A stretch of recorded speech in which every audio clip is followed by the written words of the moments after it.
Hello, Ink Teacher here with another tutorial on drawing the human figure from memory and imagination.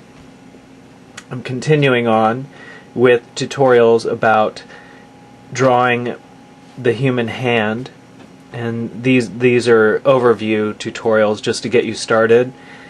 All the tutorials I've done so far are overview tutorials. I'll start to go into more detail, but I want to first provide some of the most basic elements just so that you can get started. And I'd like to talk about drawing guides with drawing the human hand. So let's start out, let's draw the palm side of the human hand.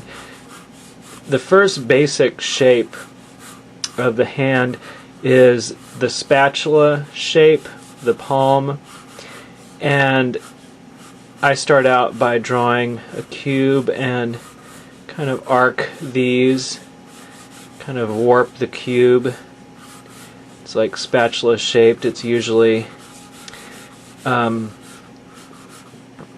wider down here, thicker down here, and thins out as it gets to the end. And here's the area here where it will join with the wrist.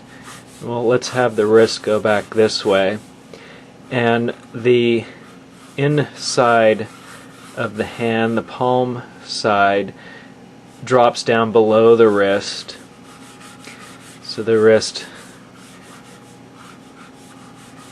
is level with the top, comes in off the top here, and then the palm usually drops below the wrist a little bit. And so as far as this arc, you can follow it out all the way. This arc here, you can continue to follow it out. I'm going to go ahead and essentially what I'm doing is bending the palm in further just by bringing this down here.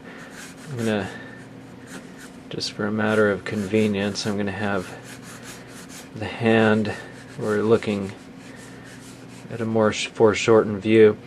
Now, when I'm planning out the fingers, I try to ease of movement and speed in getting them down are the two approaches that I try to keep in mind. And what I'll do is I'll just lay down some guide arcs for where the knuckles are going to go, because the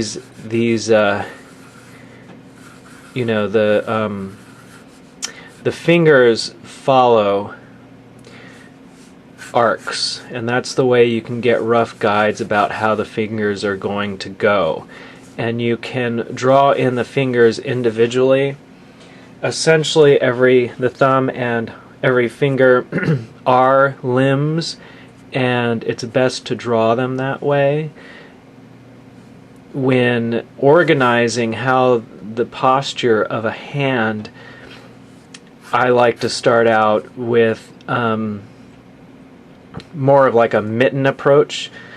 One of the first pieces of advice I was given about drawing is to not draw a hand like a mitten, and that was one of the worst pieces of advice I was ever given. It's really a great way as far as you want to basically draw the blockiest shape of the hand first, and just like a sculptor, you start out with the overall form, i.e. the mitten shape, and then chisel away at it, drawing individual fingers. So I guess I walked away with that experience of always thinking it's best to remain critical of every piece of advice I listen to, because some advice that may work great for some people have not worked as well for me. And so now let's look at the hand kind of, if we go ahead and map it out. The fingers are in these arcs, and they follow. You know, these arcs can determine the length of the finger. So if you're looking at the hand here,